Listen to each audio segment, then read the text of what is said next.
and family go hand in hand, and growing up, it was how Emily Richards learned about her Southern Italian roots. She's sharing recipes handed down from mother to daughter in her latest cookbook, so apropos, Per la Familia. And she's in the AM kitchen this morning. Great to see you. Nice, thanks for having me. And we were talking a little bit in the commercial break about, standing side by side with your mom or your grandmother in the kitchen and learning and those recipes being passed down. It's huge. It's so important. I mean, it's not just a recipe, it's a memory that you're creating. That's right. And that will go down to next generations. And if you can record it, if, that grandmother, that nonna will let you, there she is, if she would, if they will let you write things down or stop them and measure things so that you know what to do as you move on, it's really important because that's really what you're going to carry on in the future. But that's another thing, right, Emily? We were talking about this. I said, you know what? My grandpa, Trinidadian background, and he great cook. And I remember him making stuff and never measuring anything. There was no recipe. And I remember thinking, Grandpa, a dash of salt, a dash of whatever. But that's fun too. You know what? Get your, everyone's got a phone now. Record them as they're doing it, and then you can, work along with them. And it's so important. I mean,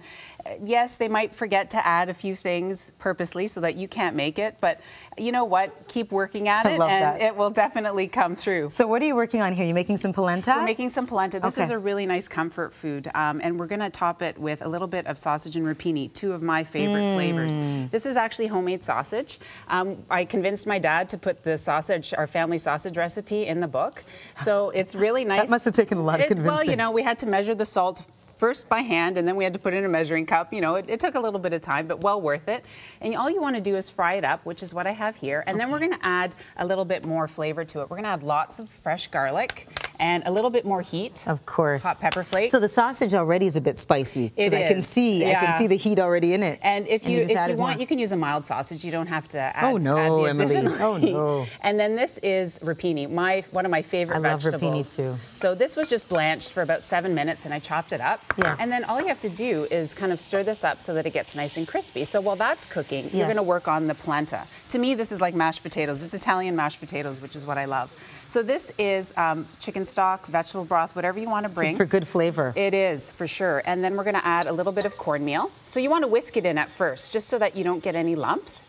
And this is about 4 cups of stock to 1 cup of cornmeal. So it's going to still give you that nice creamy and that's texture. Nice and healthy with the cornmeal. It is. And you know what? It's a different side dish option. Sure. So instead of mashed potatoes or rice, you can make the cornmeal. So what you're going to do is once it's in the pot, you're going to switch to a wooden spoon and start stirring. So you're going to stir it for about 10 minutes. Okay, and this is what it's going to look like. And this is the finished product over here. So it's nice and thick, and then you're going to add some seasoning. I mean, I'm going to turn this down because it does become volcanic, and you don't need it spitting at you.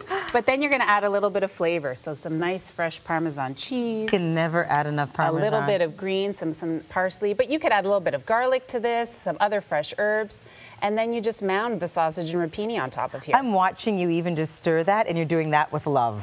There's really, right? There's a passion here, and that's what's so amazing. Definitely. Is that why we all love Italian food so much? I like to think so. And to me, I think wherever I am, I feel like it's my home, and I want to invite people into it and cook for them. So whether it's a studio, whether it's my home, or whether I'm teaching a class, I think that's what my grandmother and my mother have brought to my life. And I want to share that with everybody because I think food is that important. It is that important. You said it so well. We're going to close right here, okay? Oh, perfect. In the kitchen. You'll find today's recipes on our website, canadaam.ctvnews.ca, because we have to test the cannoli. Oh, of course. We've got to test the cannoli for everybody. Right. Thanks, Marcy.